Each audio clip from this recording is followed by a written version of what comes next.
صوبائی وزیر برائے انسانی حقوق اعجاز عالم سے ملنے ان کی رہائش گاہ پر پہنچے۔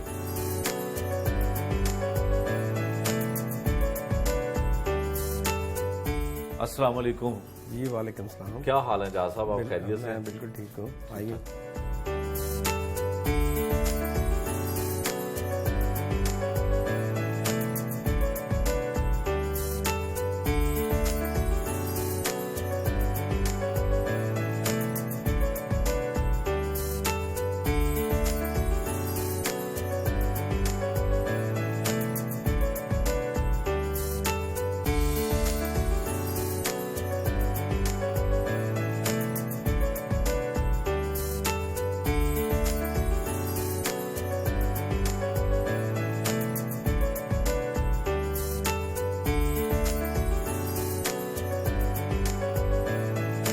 اعجاز صاحب، سیاست میں کس طرح سے آئے اور پاکستان تحریک انصاف کے ساتھ کیسے وابستگی ہوئی؟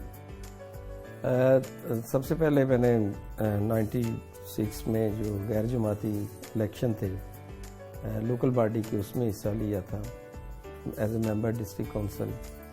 تو اس کے بعد پھر میں نے جو جنرل مشرف کا جو لوکل باڈی سسٹم تھا اس میں حصہ لیا۔ تو میں اپنے ڈسٹرکٹ میں 2 دفعہ ممبر ڈسٹرکٹ کونسل بنا، پھر پنجاب میں گورنر پنجاب کی اس وقت خالد مقبول صاحب تھے، ایڈوائزری کونسل بنی تھی، تو پھر اس کا مجھے بھی ممبر بنایا گیا۔ تو اس طرح عملی سیاست میں تو 96 میں آئے۔ ویسے تو عام 80 سے کوشش تھی کہ مختلف جلسوں میں جانا، مختلف جو پولیٹیکلی جو ایکٹیویٹیز تھی وہ جاری تھی، لیکن عملی سیاست میں 96 میں آنا ہوا۔ پاکستان تحریک انصاف میں نے 2010 میں جوائن کی تھی، اور اس وقت کوئی نہیں سمجھتا تھا کہ پاکستان تحریک انصاف کا کیا مستقبل ہوگا۔ ہر کوئی سمجھتا تھا کہ یہ پارٹی میں آنا فضول ہے، یہ کبھی بھی نہیں سیٹیں جیت سکے گی۔ تو پھر جس طرح آپ نے دیکھا کہ یوتھ اس میں 2013 کے الیکشن میں یوتھ میں زیادہ اٹریکشن آئی، تو پھر آپ کو پتہ ہے کہ ایک جو پرائم منسٹر عمران خان کی ایک شخصیت جو تھی وہ بڑی کرشمہ تھی، اسپیشلی جو کرکٹ کو پسند کرتے تھے، تو اس طرح پھر 13 کے الیکشن کے بعد پھر جو ہے فلائی کیا پاکستان تحریک انصاف۔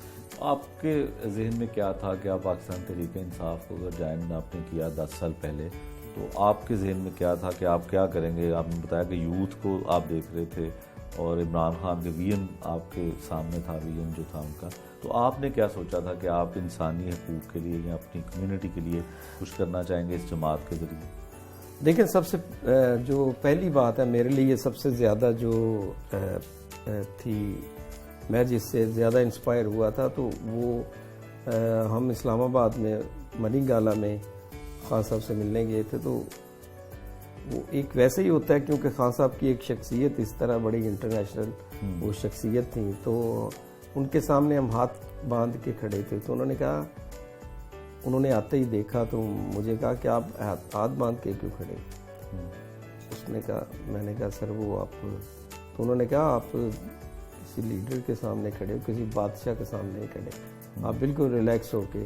تو وہ بڑی میرے ایک ذہن میں کلک کر گئی بات کہ ایک انسان کو بڑا انٹرنیشنلی عروج بھی ہے، پوری دنیا انہیں مانتی ہے، اس کے باوجود اس میں اتنی انکساری اور ہے، تو یہ میرے لیے جو بڑا ٹرننگ پوائنٹ تھا۔ اور اس کے بعد پھر میں نے تو، لیکن ایسا نہیں تھا چونکہ میرا تعلق جو ہے وہ مڈل کلاس فیملی سے ہے، میں کوئی فیوڈل فیملی سے تعلق نہیں ہے، تو اس لیے ہم نے تو کبھی بھی نہیں سوچا تھا اور کہ ہمیں ایم پی اے بنیں گے، پھر اس کے بعد منسٹر بنیں گے، کیونکہ میں بائی پروفیشن آرکیٹیکٹ انجینئر ہوں، تو میں تو اپنے کام کے ساتھ ساتھ اپنی پارٹی کو وقت دیتا تھا۔ تو پھر بس 2013 میں نے کوشش کی تھی لیکن مجھے پارٹی ٹکٹ نہ مل سکا، تو 2018 میں مجھے پارٹی نے مہربانی کی اور مجھے اور اس کے بعد مجھے منسٹر کیا. اچھا جہاں صاحب 2 سال کا عرصہ گزرنے کے بعد آپ حکومت کی اور خاص کر عمران خان صاحب کی پالیسی سے کتنا جو ہے وہ اتفاق کرتے ہیں اور کچھ فیصلوں پہ آپ کو اختلاف بھی ہوگا؟ دیکھیں ایسی بات نہیں ہے.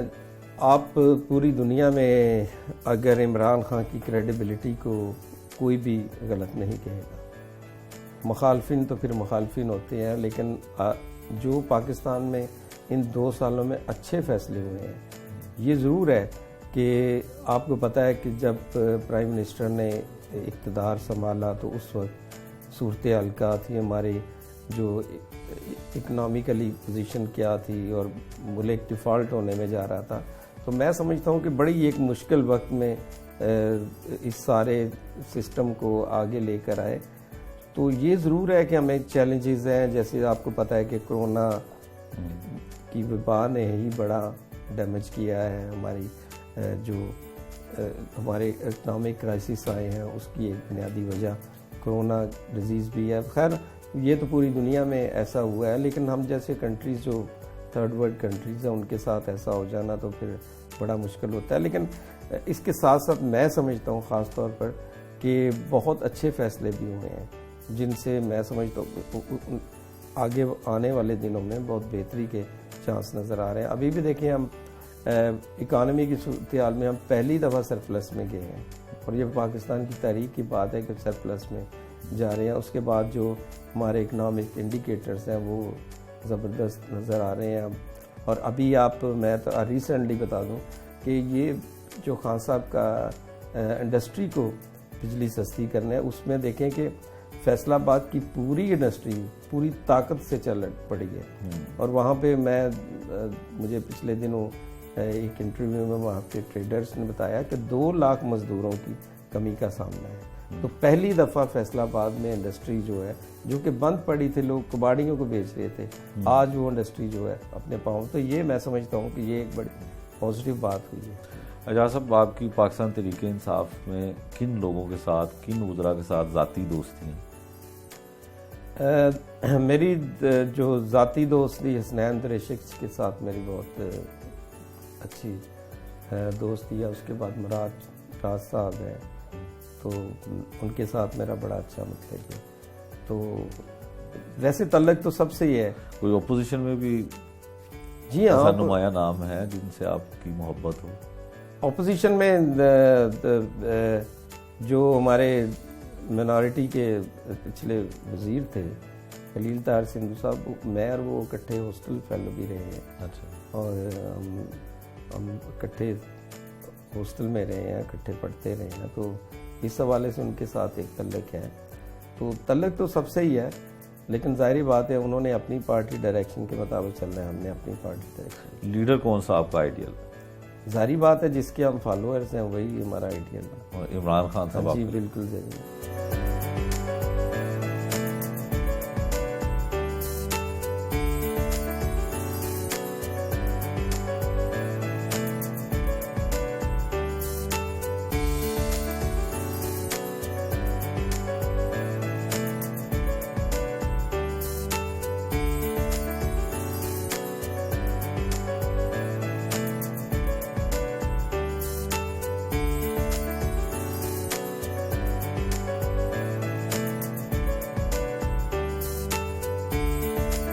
ناشتے پر اعجاز عالم کی اہلیہ نے ہمیں جوائن کیا.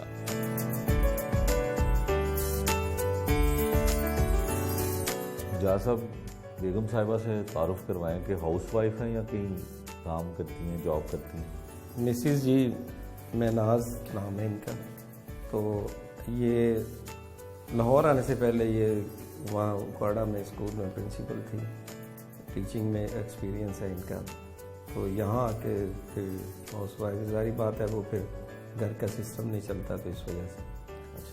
تو آپ بتائیے گا کہ کیوں چھوڑ دیا آپ نے ٹیچ کرنا؟ اب اعجاز صاحب کو ٹیچ کر رہی ہیں، سیاست سیکھ رہی ہیں، کیا کر رہی ہیں؟ سیاست تو آپ نے صحیح کہا، واقعی سیکھ رہی ہوں، کیونکہ مجھے بالکل بھی جو ہے وہ سیاست سے کسی قسم کا کوئی لگاؤ نہیں تھا.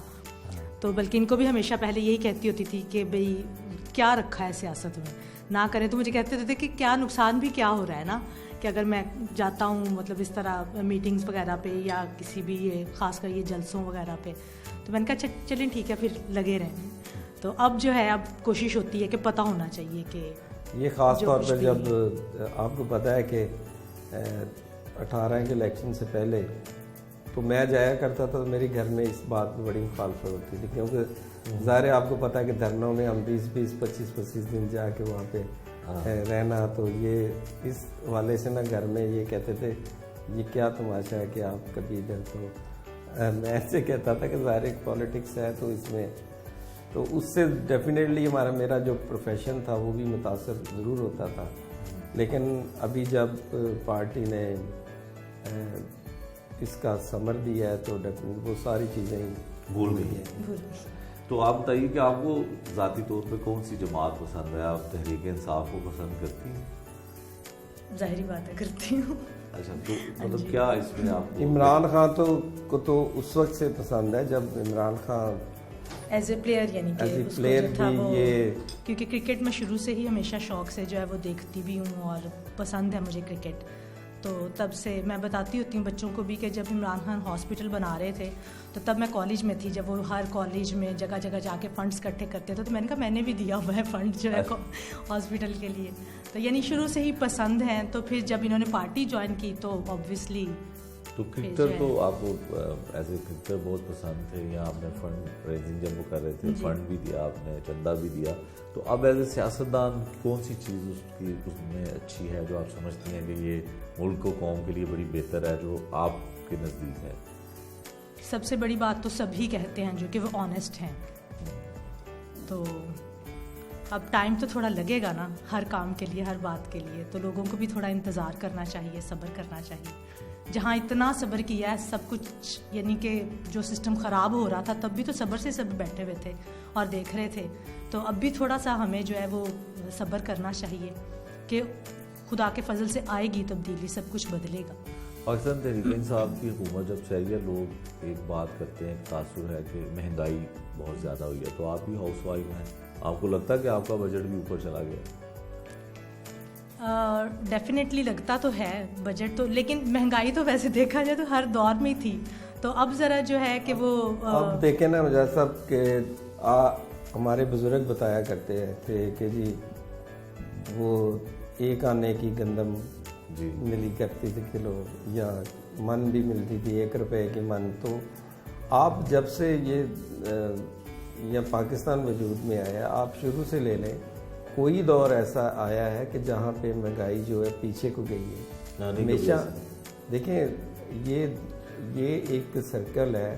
اس میں دیکھیں ڈالر کی قیمت، ایک وقت تھا جب ڈالر اور روپیہ برابر تھے، پھر آہستہ آہستہ ڈالر جو ہے وہ کہاں سے چلا اور کہاں تک پہنچ گیا. تو ڈیفینیٹلی جو آئل پرائس ہیں وہ ڈالر پہ بیس کرتی ہیں، گولڈ کی، یہ چیزیں سب اوپر جائیں گی. تو جب ہمارے ہاں آئل اوپر جائے گا تو ڈیفینیٹلی باقی بھی مارکیٹ میں جو چھوٹے ریٹیلرز ہیں سارے اس پہ آ. تو ایسا نہیں ہے کہ کوئی دور ایسا آیا ہو، اور ایسا ہو بھی نہیں سکتا. جو اس کے بعد بھی کوئی آئے گا تو یہ مہنگائی ڈیفینیٹلی اوپر ہی جا رہی ہے. یہ کوئی کہے کہ اس کو میں بالکل پچھلے 5 سال کی سطح پہ لے آؤں تو ایسا ممکن نہیں. اچھا یہ بتائیے کہ کتنے برس کی رفاقت ہو گئی ہے، شادی کو کتنے سال ہو گئے ہیں اور کتنے بچے ہیں؟ ہمیں جنوری میں خدا کے فضل سے 24 سال ہو جائیں گے ہماری شادی کو، اور 3 بیٹے ہیں ہمارے.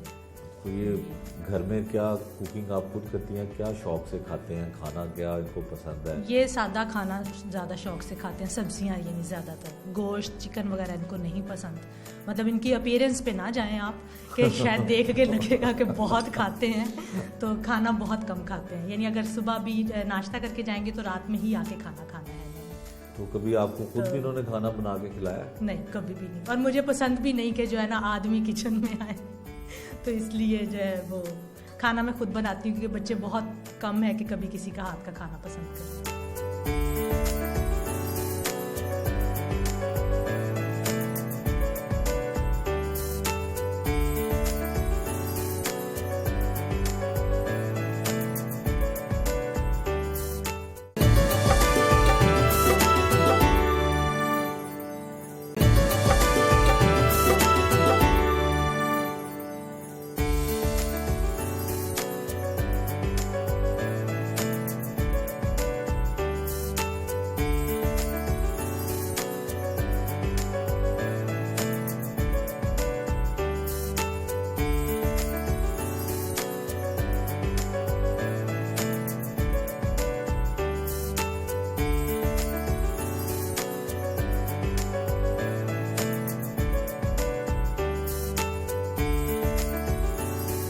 اجاز صاحب، جو آپ کی وزارت ہے انسانی حقوق کی، اس کے لیے بہتری کے لیے کیا اقدامات آپ نے کیے ہیں جب سے آپ نے یہ ذمہ داری سنبھالی؟ دیکھیں 12 سپٹمبر 2018 کو میں نے یہ عہدہ سنبھالا تھا، اور اس کے بعد سے ہم نے اس کا ایک پورا دیکھا کہ ہم کس طرح مائنارٹیز کے لیے اور ہیومن رائٹس کے لیے بہتر کام کر سکتے ہیں۔ تو سب سے پہلے تو ہم نے جو پرائم منسٹر کا پروگرام تھا 100 ڈیز میں، ہم نے پہلی دفعہ پنجاب کی تاریخ میں مائنارٹی امپاورمنٹ پیکج جو ہے وہ انٹروڈیوس کرایا، جس کے 5 کمپوننٹس تھے۔ پہلا تھا ہائر ایجوکیشن میں کوٹا مائنارٹیز کے لیے، اور سیکنڈ تھا اس میں سینٹنس ٹرانزیشنز، جو کہ ہمارے جو مائنارٹیز کے قیدی ہوتے ہیں ان کو جس طرح ہمارے مسلم بھائیوں کی عید الفطر پہ، عید الاضحیٰ پہ قید میں رعایت ملتی تھی، پھر اس طرح وہ جیل میں بھی ایک دینی تعلیم حاصل کرتے تھے اور اس میں بھی ان کو ریمیشن ملتی تھی۔ تو اس طرح یہ ہمارے جو مائنارٹیز کے لوگوں کے لیے نہیں تھا۔ تو یہ تھا۔ تیسرا پھر تھا ہیٹ مٹیریل جو تھا، وہ آپ کو پتہ ہے کہ بہت ساری جو ہماری پنجاب ٹیکسٹ بک کی بک تھیں اور دوسری کتابیں جن میں اتنا زیادہ ہیٹ مٹیریل تھا کہ اور اس کے ساتھ ہم جو سوسائٹی میں ٹالرنس کی بنیاد نہیں رکھ سکتے تھے۔ تو پھر ہم نے وہ ایک ایڈیشنل سیکرٹری لیول کا بندہ پنجاب ٹیکسٹ بک میں بٹھایا جو کہ ہیٹ مٹیریلز کو کنٹرول کرے۔ پھر چوتھا جو اہم تھا کہ ہمارے لوگ اسلامک اسٹڈی کے مقابلے میں ایتھکس کی بک پڑھتے تھے۔ اب ایتھکس کی بک میں اب ظاہری بات ہے اسلامک اسٹڈی کے مقابلے میں اگر کوئی مائنارٹی کا بچہ پڑھے گا تو ڈیفینیٹلی اس کی خواہش ہوگی کہ میں بھی اپنی دین کی تعلیم حاصل کروں۔ تو بدقسمتی یہ ہے کہ جو ایتھکس کی بک تھی اس میں اور طرح کی بہت سی چیزیں تھیں، لیکن اس میں ریلیجیس ایجوکیشن نہیں تھی جو کہ مائنارٹی کے لوگ۔ تو ہم نے اب اس میں 60% ایتھکس ہے اور 40% ریلیجن کو شامل کیا ہے، جس میں اگر کوئی ہندو بچے پڑھیں گے تو اس میں شامل کیا گیتا میں سے سلیبس بنایا گیا ہے، اگر کرسچن بچے پڑھیں گے تو بائبل میں بنایا گیا ہے، اگر سکھ بچے پڑھیں گے تو گرنتھ سے بنایا گیا ہے۔ تو یہ ہم نے اس میں شامل کیا، اور اس کا آخری ایک کمپوننٹ بڑا اہم تھا کہ ریلیجس ٹورزم، کہ پاکستان میں اور خصوصاً پنجاب میں اس طرح کے ہمارے گردوارہ، چرچز اور مندر اس طرح کے جن کی ہسٹری ہزار سال تک کی ہے، تو لیکن وہ ان پہ کام نہیں ہو سکا تھا، وہ کھنڈر پڑے تھے۔ تو اس ریلیجس ٹورزم کے تحت ہم نے ان پر کام شروع کروائے ہیں، تو تاکہ باہر سے لوگ جب آئیں تو ہم ان کو ان سائٹس کو پروموٹ کر سکیں اور لوگوں کو بتا سکیں کہ یہ ہمارا ایسیٹس ہے۔ اجاز صاحب، اگر دیکھا جائے تو اوورآل جو انسانی حقوق کے حوالے سے بات کی جائے تو خاص کر جیلوں میں اور پولیس اسٹیشن میں، تھانہ کچہری میں بھی کافی انسانی حقوق کی جو ہے اس کو پامال کیا جاتا ہے۔ تو اوورآل اس کے لیے بھی کوئی اقدامات آپ نے کیے ہیں بالخصوص جیلوں میں؟ دیکھیں جی، سب سے پہلے یہ ہوتا تھا کہ پہلے ہیومن رائٹس کی جو منسٹری تھی وہ یہاں سے ہی ساری کنٹرول ہوتی تھی، ہمارا ڈسٹرکٹ لیول پہ کوئی سیٹ اپ نہیں تھا، جس کی بنیاد پہ اب اگر لاہور میں کوئی کیس ہوتا تھا یا کسی بڑے شہر میں تو وہاں چونکہ میڈیا بڑا ایکٹیو ہوتا ہے، این جی او سیکٹر بہت ایکٹیو ہوتا ہے، تو وہ کیس تو ہائی لائٹ ہو جاتے تھے، لیکن جو لوگ ریموٹ ایریاز میں دوسری جگہوں پہ جو کیسز ہوتے تھے ان کو کوئی دیکھتا بھی نہیں تھا۔ تو پھر ہم نے آ کر ہم نے ڈسٹرکٹس جو ہے ہیومن رائٹس سیل بنائے ہیں، جو کہ جس میں ہم نے 2 سول سوسائٹی سے لوگ بھی لیے ہیں، اور اس میں چیئرمین ڈپٹی کمشنر ہوتا ہے، پھر ڈسٹرکٹ پولیس آفیسر، جو سی او ہیلتھ، سی او ایجوکیشن، یہ سارے اس کے ممبر ہیں۔ تو اس کا بنیادی مقصد اب یہ ہے کہ اس ہیومن رائٹس کو گراس روٹ لیول تک لے کر جانے سے اس سے فائدہ یہ ہوا ہے کہ اب ہمیں راجن پور سے بھی کوئی کیس ہوتا ہے تو وہ رپورٹ ہوتا ہے اور ہم اس کو فوری اس پہ ایکشن لیتے ہیں۔ اور پھر میں آپ کو ساتھ ساتھ اس کے ہمارا جو سٹیزن پورٹل ہے، جو پرائم منسٹر سٹیزن پورٹل ہے، اس کے ساتھ ہمارا لنک ہے. ہم نے پچھلے 2 سالوں میں تقریباً 60,000 کے قریب جو ہیومن رائٹس وائلیشن کی اپلیکیشن ہے وہ انٹرٹین کی ہے. تو اور ہمارے سٹیزن پورٹل کی جو کارکردگی میں پہلے 2 ڈپارٹمنٹ جو کہ 52% سے اوپر ہے، اس میں ایک ڈپارٹمنٹ ہمارا ہے.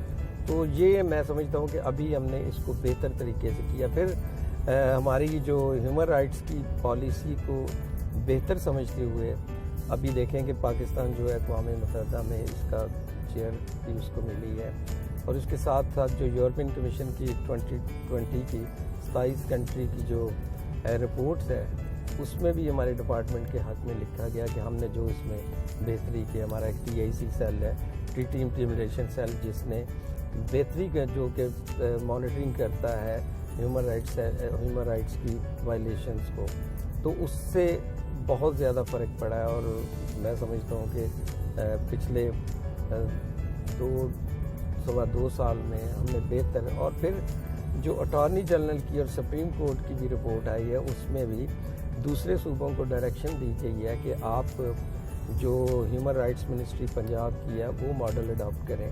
اور ان کے سیکرٹریز ہمارے پاس ٹریننگ کے لیے آئے تھے، اور ہم نے ان کو بتایا کہ کس طرح ہم اس میں بہتری لائیں. سر تھوڑی سیاست پہ ہم اگر بات کریں تو بڑی دفعہ یہ ڈسکس ہوا کہ سردار عثمان بزدار صاحب جو ہیں ان کو تبدیل کیا جا رہا ہے، پھر بات چلتی ہے، پھر رک جاتی ہے.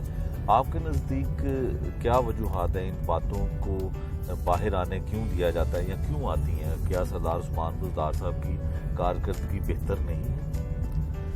دیکھیں، کارکردگی کے حساب سے دیکھیں تو ابھی بھی پچھلے دنوں جو سروے آیا ہے تو عثمان بزدار صاحب کی جو کارکردگی سب سے، جتنے وزیر اعلیٰ ہیں، سب سے بہترین کارکردگی رہی ہے. اور اس حوالے سے لیکن بدقسمتی یہ ہے کہ معاشرے میں ہم جو بندہ زیادہ ڈرامہ بازی کرے، جو بندہ زیادہ پنجابی میں رنگ بازی کرے، اس کو زیادہ پسند کیا جاتا ہے. تو لیکن عثمان بزدار صاحب بڑے مطلب کہ کم گو اور مطلب کہ اپنے کام میں دھیان کرنے والے. انہوں میں یہ عادت نہیں ہے کہ وہ بوٹ پہن کے بارش میں پھر رہا ہے، ٹوپیاں ادھر ادھر بدل رہا ہے، ڈرامے بازی، مائکوں کو دھکے دے رہا ہے. تو یہ اصل میں ہماری پچھلے 30 سال سے عادت ہو گئی ہے کہ ہم جو وزیر اعلیٰ ڈرامہ بازی نہ کریں، ہم اس کو پسند نہیں کرتے. تو یہ چونکہ یہ کوالٹی عثمان بزدار میں نہیں ہے، تو اس وجہ سے جو ایک طبقہ ہے وہ ان کو اس حوالے سے، ادروائز کارکردگی کے حوالے سے دیکھا جائے تو میرے خیال میں ہم منسٹر ہوتے ہوئے MPA جو ہیں ان تمام کی رسائی جو ہے وزیر اعلیٰ تک بڑی بآسانی وہ ان کو ملتے بھی ہیں سب کے ساتھ. تو میں نہیں سمجھتا کہ اس طرح کی کوئی بات ہے کہ ان کو.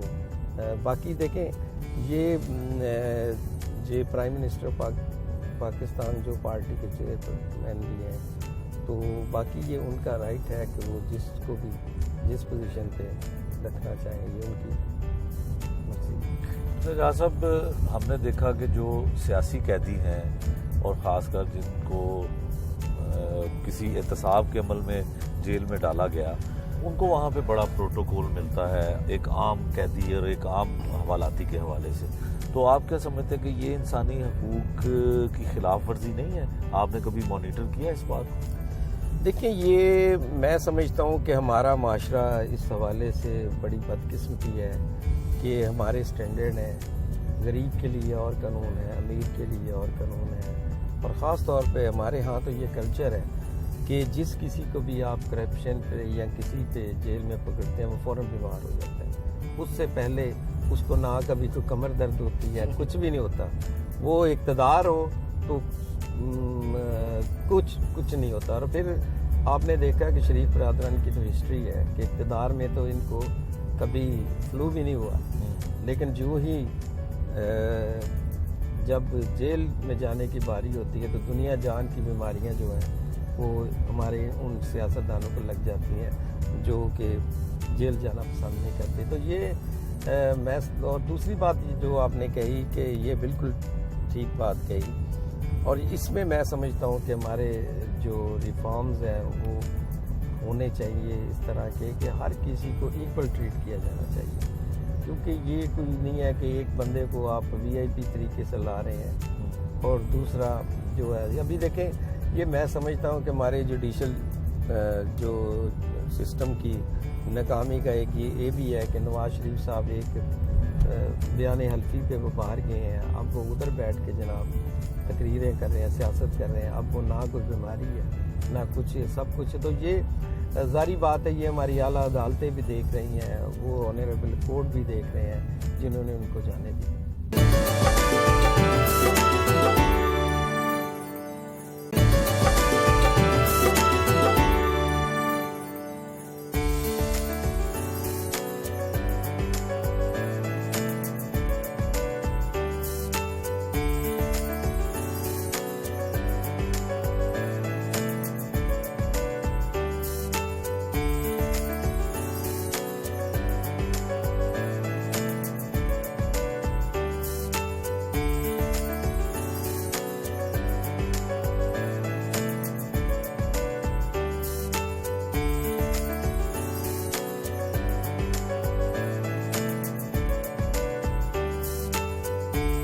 مذہبی سیاحت کے سلسلے میں عرفان ظفر سے ملاقات کی.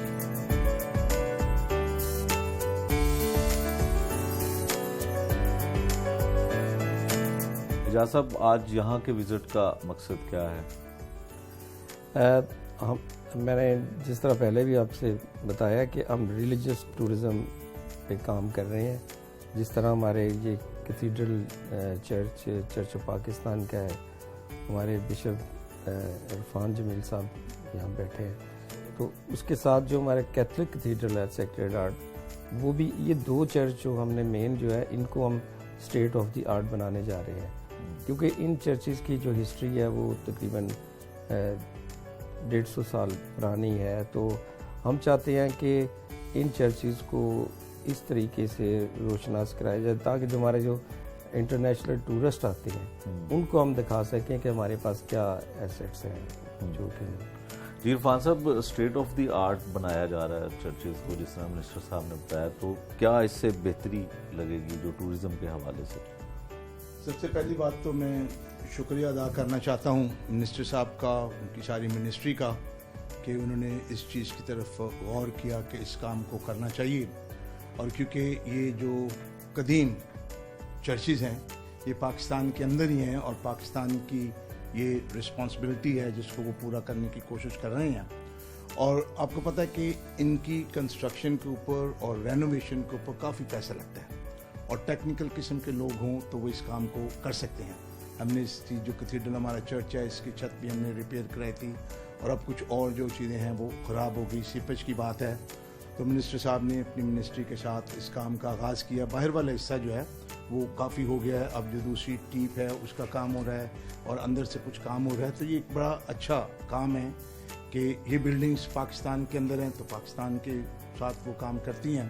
تو اس کو ایک تو ہم اپریشیٹ کرنا چاہتے ہیں اس سارے کام کو. دوسرا میں سوچتا ہوں کہ جب عبادت گاہ اچھی خوبصورت ہوگی تو عبادت کرنے کو بھی دل جو ہے وہ اور زیادہ خوش ہوگا نا. اب یہ آپ کسی عبادت گاہ میں بیٹھے اوپر سے چونا گر رہا ہے تو آپ کی توجہ تو وہ چونا ہی ہٹانے میں لگ جائے گی نا, تو خدا کی طرف تو آواز نہیں جائے گی نا. تو میرا خیال ہے کہ جسمانی اور روحانی چیزیں دونوں جو ہیں وہ مل کے کام کرتی ہیں, تو یہ اچھا بن جائے گا. اور ہم کہتے ہیں کہ لوگ جو ہیں جب وہ آئیں تو صرف ایسی نہ ایک ٹورسٹ بلڈنگ کے لیے جا رہے ہیں, لیکن وہ ٹور کریں اپنی جو اندر والی زندگی ہے اس کے تعلق سے بھی خدا کی حضوری کو جانیں, اس کی پہچان کو جانیں اس طرح سے. تو یہ ایک بڑی اچھی چیز ہوگی کیونکہ کافی پلان ہے, بلڈنگ مرمت ہوگی, اس کے ساتھ کچھ اور جو پرانے نوادرات ہیں وہ. اور پھر کیتھیڈرل چرچ جو ہے یہ اس بات کے لیے بھی اہم ہے کہ ہم مسیحت جو ہے وہ سینٹ تھامس سے چلتی آ رہی مقدس توما سے. ہماری جو چرچ بلڈنگ ہے اس کے اندر سینٹ تھامس کی کراس پڑی. یہ دیکھیں جو میرے پاس یہ کراس جو میں پہن رہا ہوں یہ بھی سینٹ تھامس کی کراس ہے, اور اس کی وہ 30ویں صدی کی جو تصویر ہے اگر ابھی آپ ٹور کریں گے اندر تو وہ آپ کو دکھائیں گے. تو اس لیے ہماری جڑیں تو بہت مضبوط ہیں نا مسیحت کی پاکستان کے اندر.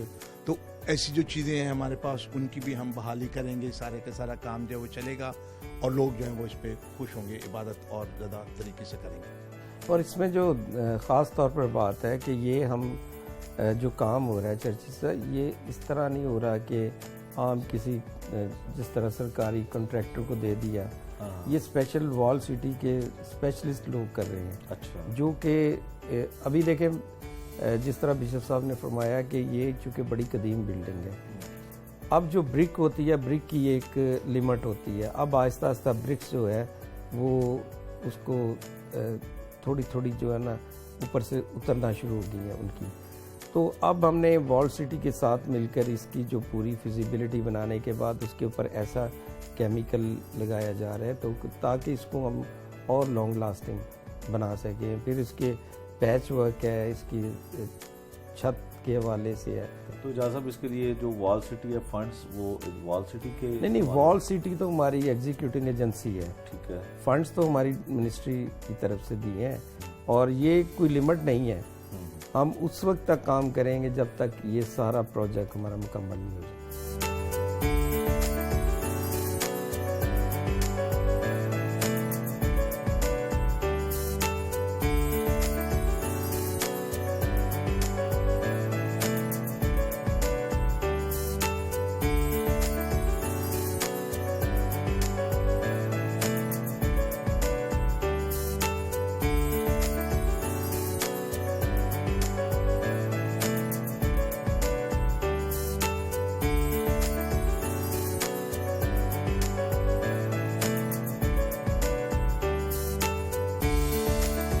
اعجاز عالم کے ساتھ چرچ پہنچے اور چرچ میں ہونے والے کاموں کا جائزہ لیا.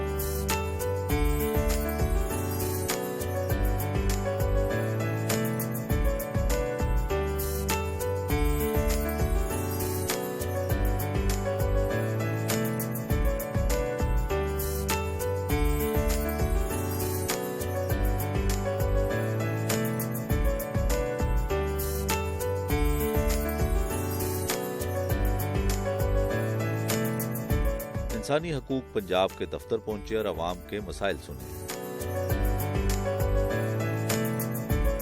اپنے دفتر میں موجود لوگوں سے بات چیت کی.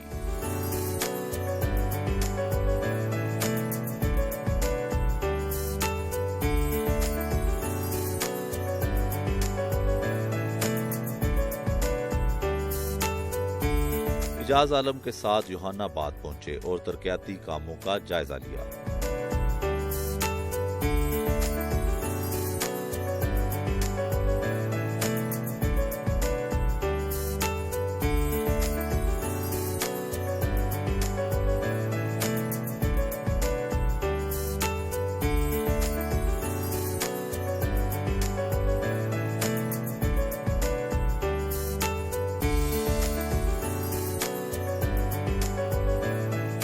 غوری صاحب بتائیں کہ ترقیاتی کام کیوں اتنا عرصہ نہیں ہوئے اور سابق وزیر اعلیٰ پنجاب جو شہباز شریف تھے یہ ان کا ذاتی حلقہ تھا؟ جی یہ ان کا ذاتی حلقہ تھا. یہاں پہ انہوں نے الیکشن فائٹ کیا تھا، یہاں سے وہ ایم پی ہوئے ہیں، ایم پی بن کے وہ وزیر اعلیٰ پنجاب بنے تھے. لیکن اس حلقے کو کبھی انہوں نے کبھی دل سے غور سے کبھی دیکھا نہیں تھا. یہاں پہ غریب پیچھے ہوئے لوگ رہتے ہیں، کبھی یہاں پہ انہوں نے چکر تک نہیں لگایا، کبھی آئے ہی نہیں ہے.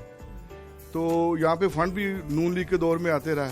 تو جو نون لیگ کے جو بڑے اپنے ایم پی ایم این اے تھے وہ یہاں سے فنڈز وہ یہاں پہ منظور ہوتا تھا، لیکن لگاتے کہیں اور جا کے تھے. تو بدنام ہم سی لوگوں کو یہ کر دیتے جی ہم نے ادھر اتنا فنڈ لگا دیا، یہ کر دیا. تو میرا خیال یہ طریق میں پہلی دفعہ ہو رہا ہے کہ ہمارے جو منسٹر ہے، ہمارے جو صوبائی وزیر ہے اور یہ ہمارے مسیحوں کے ہیرو ہیں، تو انہوں نے اتنا بڑا یوحنا آباد میں فنڈ بڑی کوشش کر کے یہاں پہ لگوایا ہے. اور آپ دیکھ ابھی بھی کام ہو رہا ہے، یعنی 2-3 ماہ پہلے سے بھی کام سٹارٹ ہے، ابھی تک وہ کام ہو رہا ہے. تو یہ ہمارے لیے باعث فخر کی بات ہے کہ پی ٹی آئی جو کہتی ہے وہ کرتی بھی ہے. ہم شکر گزار ہیں اپنے وزیر اعلیٰ عثمان بغداد صاحب کے بھی اور وزیر اعظم عمران خان کی شکر گزار ہے کہ جو ادھر آئے تھے انہوں نے بھی یہ وعدہ کیا تھا کہ میں یوحنا آباد کو ماڈل ولیج بناؤں گا. تو اس میں جو سب سے بڑی ایفرٹ ہے وہ ہمارے منسٹر صاحب کی ہے. اور ویسے بھی یہ ہمارے مسیحوں کے لیے رات دن کھڑے رہتے ہیں، رات دن کام اپنے لوگوں کے لیے کام کرتے ہیں. ہم ان کے لیے بھی دعا گو ہیں کہ خدا ان کو اسی طرح اپنے لوگوں کے لیے استعمال کرتا رہے. تو جیسے کہ ہمارا 2% کوٹا تھا وہ بھی منسٹر صاحب نے وہ اپنا منظور کروایا ہے. ہمارے جو 40 یہاں پہ جو لوگ اندر تھے جیلوں میں بم دھماکے کے کیس میں وہ بھی منسٹر صاحب نے رہا کرائے تھے. اور ہمارے لیے فخر کی بات کہ 30 کروڑ کا فنڈ یہ یوحنا آباد کی یعنی کہ ہسٹری میں پہلی دفعہ اتنا بڑا فنڈ لگ رہا ہے. تو یہ اپنا یہ منسٹر صاحب کی کوشش کاوشوں سے ہے.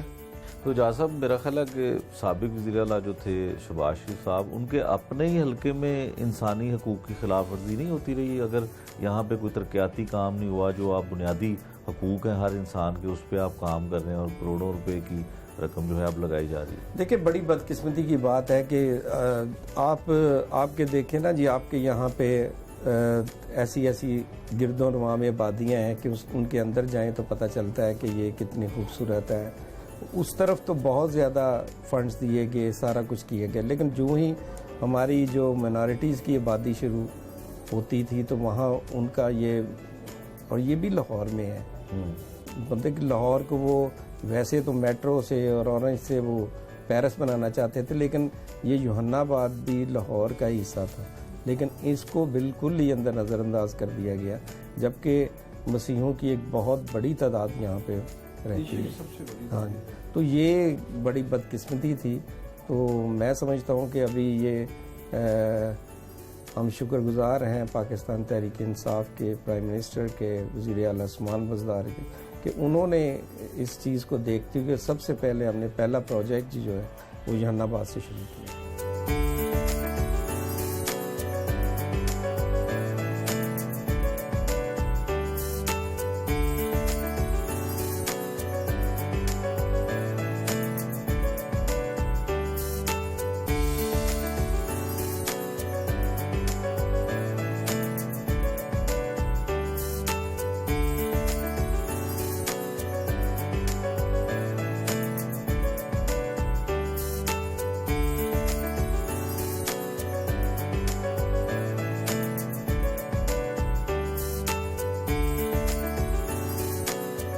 مشیر وزیر اعلیٰ پنجاب برائے اطلاعات فردوس عاشق اعوان کے ساتھ پریس کانفرنس کی۔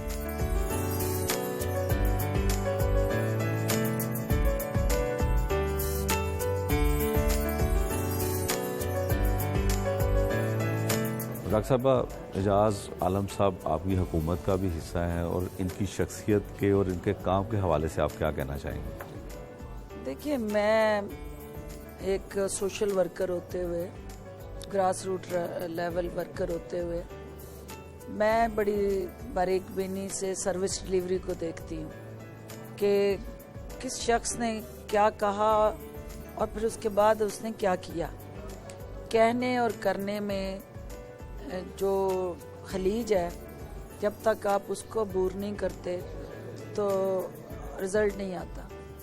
ان کا جو یونیک مجھے ادا پسند ہے وہ یہ ہے کہ یہ جو کہتے ہیں وہ کرتے ہیں۔ تو یہ ایک ورکر کے لیے سب سے بڑی اچیومنٹ ہوتی ہے کہ وہ کوئی کمٹمنٹ کرے تو اس کو آنر کرے، اور اگر وہ آنر نہیں کرتا تو اس کا مطلب ہے کہ وہ اپنے آپ کو بھی دھوکہ دے رہا ہے اور وہ اپنے عوام کی عدالت میں بھی گناہ گار ہے۔ ان کی ایک مائنورٹی منسٹر کے طور پہ جو ان کو عہدہ دیا گیا، انہوں نے بین المذاہب ہم مانگی کو پروموٹ کیا۔ ان کی کوشش یہ رہی کہ یہ دلوں کو جوڑیں اور لوگوں کو قریب کریں، اور وہ جو ہماری مذاہب کی خلیج ہے اس کو وسیع کرنے کی بجائے اس کو کم کرنے میں جو ان کا کردار ہے، میں اس کو خراج تحسین پیش کرتی ہوں۔ اور انشاءاللہ میں اب پنجاب میں آئی ہوں، جہاں کہیں یہ تھوڑا سا ان کو سکون دستیاب تھا، اب وہ بھی دستیاب نہیں ہوگا، کیونکہ اب دونوں بہن بھائیوں نے وار فوٹنگ پہ کام کرنا ہے۔ اور یہ ہمارے لیے چیلنج ہے کہ ہمارے لوگ جو ہیں ان کے لیے حقیقی معنوں میں ہم کیا ڈیلیور کر پائیں، اور اگر کہیں امپلیمنٹیشن فیلئر ہے، گیپ ہے، لوگوں کو اس پالیسی کا فائدہ نہیں پہنچ رہا، تو اس کے ساتھ جڑے محرکات کیا ہیں اس کو ہم اوور کم کریں، اور یہی ہماری اچیومنٹ ہوگی، یہی ہماری سکسیس سٹوری ہوگی۔ اور ہمارا بھائی ان تک محنت کرتا ہے، وہ پاپولر لیڈر ہے، اور میں چاہوں گی کہ وہ دنیا کے سامنے پاکستان کا جو ایک حقیقی چہرہ ہے، ایک روشن درخشاں پاکستان جو ہے، وہ دنیا کے سامنے ان کے ذریعے ریفلیکٹ ہو، اور دنیا کو پاکستان کی جو پرسیپشن ہے، کیونکہ پرسیپشن